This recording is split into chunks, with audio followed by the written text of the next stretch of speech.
지금 한나가 그 하나님 앞에 기도해서 사무엘을 받았고, 그 다음에 사무엘을 한 3, 4년 키우다가 지금 하나님 앞에 이제 제사를 드림으로 인해서 나실린으로 평생에 바친 다음에 성령이 충만한 가운데 지금 하나님 앞에 고백을 하고 있습니다. 여기서는 한나가 기도하여 이렇게 나와 있는데, 그 기도를 통해서 하나님이 어떤 분인가를 찬양하고 있고, 또 하나님의 성호를 높여드리고 있고, 그 높여드리는 가운데 성령이 역사했기 때문에 여기는 예언이 담겨 있습니다. 특별히 이제 한나가 자기가 경험한 하나님, 그러니까 사무엘을 갖게 됨으로 인해서 자기가 경험한 하나님을 지금 이제 성령 하나님께서 한나의 입술을 통해서 이제 우리에게 소개하고 있죠. 한나가 소개하는 하나님은 여러분 2절 보면 여호와와 같이 거룩하신 이가 없으시니 이는 주밖에 다른 이가 없고 우리 하나님 같은 반석도 없으심이니이다 그랬죠. 지금 한나가 하나님에 대해서 소개하기를 하나님은 거룩하신 분이시다. 네, 거룩이라는 것은 하나님께서 완전 무결하시다는 거죠. 어떤 일을 하든 간에 그 일에 대해서 오점을 남기지 않고 완전하게, 그러니까 선하게, 아름답게, 완벽하게 하시는 일이다. 그래서 하나님은 완벽하신 분이시다. 왜냐하면 하나님은 죄도 없고 악도 없고 또 불의도 없기 때문에 하나님께서 어떤 일을 하시든 간에 그분은 완전 무결하게 아주 오류 없이 완성시키는 그런 일을 하시는 분이시다. 그러니까 그 정도로 능력이 뛰어나신 분이시다. 비교할 수 없는 분이시다. 이렇게 이제 한나가 하나님은 거룩하신 분이다. 이렇게 소개를 하고 있습니다. 그 다음에 이제 두 번째는 보면 여호와와 같은 그런 반석이 없다 그랬어요. 반석이라는 것은 뭐냐면 이 우리나라는 반석이 조그만해요. 돌들도 뭐 이제 어디 돌산 같은 데 가면 큰 바위로 이루어진 그런 산들이 있죠. 불암산 같은 데 가면요 암석으로 무지무지하게 크게 이루어진 산이 있습니다. 그와 마찬가지로 이스라엘은 완전히 바위로 산이 이루어졌어요.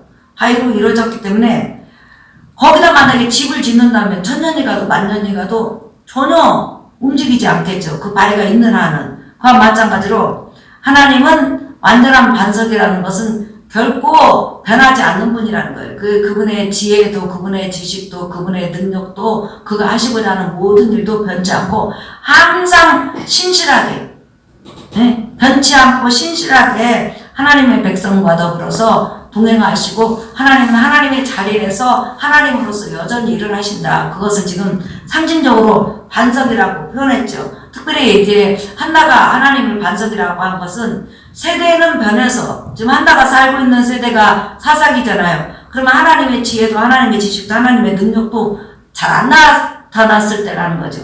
하나님의 말씀까지도 나타나지 않았을 때지만은 그 하나님은 그가 가지고 있는 지혜나 지식이나 능력이나 이스라엘 백성을 향한 긍휼이나 약속이나 이것이 신실하시다는 거예요. 변함이 없다는 거예요. 예를 들어서 하나님을 찾는 사람을 하나님은 외면하지 않고 끝내는 만나주신다. 네. 하나님을 의지하는 사람을 하나님은 버리지 않고 의지하는 자에게 은혜를 주신다. 이렇게 하나님의 성품 면에서 신실함을 지금 강조하는데 그것이 바로 여호와는 반석이다. 이렇게 표현하고 있죠. 여러분 그 예레미야 17장 잠깐 보시겠어요? 17장 5절부터 한번 보면요. 여호와께서 이와 같이 말씀하시니라. 무릇 사람을 믿으며 육신으로 그의 힘을 삼고 마음이 여호와께서 떠난 그 사람은 저주를 받을 것이다. 그는 사막의 떨기나무 같아서 좋은 일이 오는 것을 보지 못하고 광야 건조한 곳 건전한 땅 사람이 살지 않는 땅에 살리라.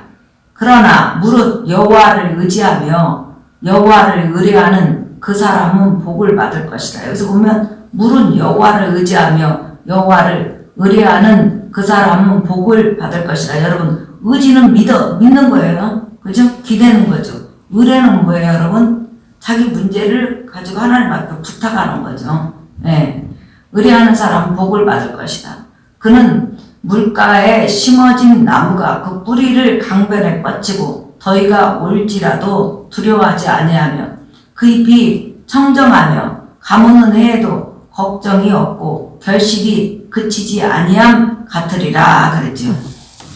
그러니까 이렇게 하나님을 의지하고 의뢰하는 사람에게는 하나님은 여전히 어느 시대와 상관없이 어느 시대와 상관없이 암흑 시대든지 어쩌든지 간에 하나님의 백성이 다 타락했어도 그 안에도 남은 자가 있잖아요. 믿음을 가진 자가. 그런 사람이 하나님을 의지하고 그러면 그 사람을 만나주신다. 그러니까 한나가 자기가 보니까 사사시대 때 하나님의 응답도 없었어요. 하나님의 역사도 없었지만은 자기가 하나님을 찾았더니 그 하나님은 그 암흑 시대에서도 자기를 만나주시고 자기 역사하셨다. 그래서 그 하나님은 그 약속하신 바를 그대로 이루시고 지키시는 그런 반석 같은 분이시다. 신실한 분이다. 그렇게 한나가 지금 하나님을 고백하고 있습니다. 이 신실하신 하나님이 여러분의 하나님을 의지하고 하나님을 의뢰할 때 만나주시고 응답해 주시기를 예수의 이름으로 축복합니다. 그 다음에 세 번째로 한나는 하나님을 지식의 하나님이라고 소개하고 있어요. 자, 여러분 잠깐 보실래요? 이 지식의 하나님은 굉장히 중요한 그런 단어인데요.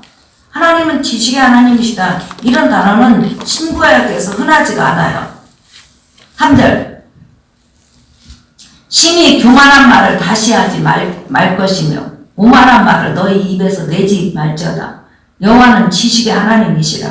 행동을 달아보시느니라. 그랬어요. 이게 무슨 말이냐면 일단은 하나님은 지식의 하나님이다 했을 때는 전지하신 하나님이다 이런 뜻이에요. 그러면 전지가 뭐예요? 모든 사물에 대해서 완벽하게 다 알고 있다는 거예요. 모든 사물에 대해서 나와 여러분에 대해서도 다 알고 우리의 내면 세계를 다 안다는 거죠. 그러면 아는 걸로 끝나는 것이 아니라 이 내면 세계에 나오는 이 말까지도 안다는 거예요. 그 다음에 그 말을 하는 동기도 안다는 거예요. 예? 예. 이 내가 지금 말하는 이 동기도 사람은 내가 그 말을 왜 하는지 그 동기를 저희를 잘 파악하지 못해요. 그런데 그리고 사람은 일이 벌어진 다음에 그랬구나 이렇게 아는데 하나님은 각 사람의 머릿속에 있는 지식에 대해서도 알고 심령에 대해서도 알고 이 세상 모든 거에 대해서 완전한 지식을 가지고 있어요. 근데 이 본문에서는 지금 완전한 지식을 가지고 있는 그 하나님이 각양각색의 사람의 언행 심사까지도 정확히 알고 그 다음에 동기도 알고 저희도 알고 모든 것을 알고 있다는 거예요. 그렇기 때문에 지금 이 한나가 말을 하는 것은 내가 지금 사무엘을 갖지 못한다고 해서 너희들이 나를 하나님 앞에 저주받았고 하나님이 나를 미워하고 하나님을 싫어하고 하나님이 나를 굉장히 이렇게 멀리 떨어지기를 바라는 그런 버림받은 자로 알고 나를 하나님 앞에 저주받았다고 그러고 하나님이 나를 저주했다고 하고 하나님은 나와 상관이 없다고 이렇게 함부로 말하는데 그렇게 말하지 말아라는 거죠. 지금 네 눈에 당장 어떤 것이 어떤 사람에게 나타나지 않는다고 할지라도 그리고 어떤 사람에게 물질이 막 부어졌어요. 그런데 그 물질이 하나님으로부터 부어진 것이 아니라 세상에서 불의를 행해서 빼앗아 온 사람, 속여서 빼앗아 온 사람, 마귀가 그 물질을 통해서 그 영혼을 끌어가려고 물질을 준 사람, 이 각양각색의 그런 방법이 있는데 우리는 사실상 그 내면을 몰라요. 네. 그런데 어떤 사람은 하나님을 잘 섬기는데 물질이 지금 안 왔다든지 자녀가 없다든지 그런데 그랬을 때 되어지는 상황만 보고 저 사람은 어떻다, 저 사람은 어떻다, 저 사람은 어떻다 이렇게 함부로 말하지 말고 또 하나님은 저 사람을 사랑하지 않아 이렇게도 말하지 말라는 교만한 말을 하지 말라는 거예요. 왜? 너는 그 사람에 대해서 알지 못하고 하나님이 그 사람에 대해서 왜 연단을 주는지에 대해서도 모른다는 거예요. 그래서 우리는 가급적이면 쟤 저주받았어. 쟤는 하나님이 사랑하지 않아. 이런 말을 해서는 안 되고 그 다음에 어떤 사람이 어려움에 당하고 힘들어하고 또 낮춰질 때는 또 내 자신이 낮춰질 때는 분명히 하나님의 선한 뜻이 있을 거야. 하나님은 이 세상 모든 지식을 또한 모든 사람을 알고 있기 때문에 하나님은 하나님의 때에 하나님의 방법으로 선하게 하실 거야. 하나님이 지금 여기에서 모르는 것이 어디 있어. 다 알고 있고 다 보시지. 이렇게 하면서 그 하나님에 대해서 신뢰해야 되는 것을 알 수가 있습니다. 한나가 아기를 낳지 못했을 때는 한나는 저주받은 자요. 하나님이 싫어한 자요. 불이 나는 자식을 숭덩숭덩 나니까 하나님 앞에 축복받은 자요. 하나님 앞에 은혜받은 자로 사람들 눈에 비춰졌지만 사실은 불이 나는 교만한 자였고 예.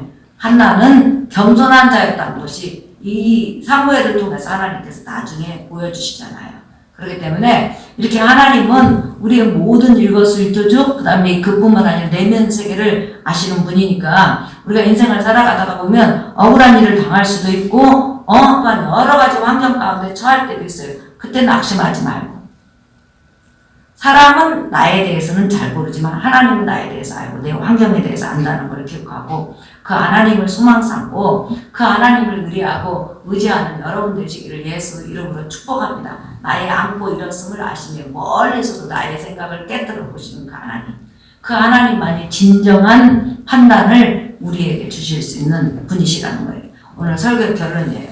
하나님은 완전 무결하셔서 자기 뜻대로 가장 모든 것을 이루시는 분이시고 네. 그 다음에 이 세상 그 어떤 신이나 어떤 인간하고 전혀 비교 불가하는 그런 유일무이한 신이라는 거죠. 그뿐만 아니라 하나님은 자기가 약속하신 거에 대해서 자기를 찾고 의뢰하는 자를 절대로 어떤 환경 가운데서도 어떤 세대에서도 외면하지 않는다는 걸 보여주셔요. 그리고 그 하나님은 나와 여러분에 대해서 온전히 알고 있고 형편에 대해서 온전히 알고 있다는 걸 기억하고 그 하나님을 오늘 아침에도 의지하고 또한 그 하나님 앞에 여러분의 문제를 의뢰해서 응답받는 복된 하루, 아름다운 하루가 되시기를 예수의 이름으로 축복합니다. 기도하겠습니다. 살아계신 하나님, 오늘 하루도 우리에게 복을 주시고 은혜를 주셔서 감사를 드립니다. 하나님은 지식의 하나님이라고 했습니다. 이 세상 모르는 것이 없고 다 꿰뚫어 보고 계시며 하나님께서 하나님의 때에 모든 것을 주관하시는 하나님이시라고 오늘 우리는 믿고 고백합니다. 오늘 하루도 주 앞에 맡기고 우리의 문제를 맡기오니 주님 우리의 문제를 받으시고 우리의 삶을 어루만지시고 축복하여 주시옵소서. 예수님 이름으로 기도하옵나이다. 아멘.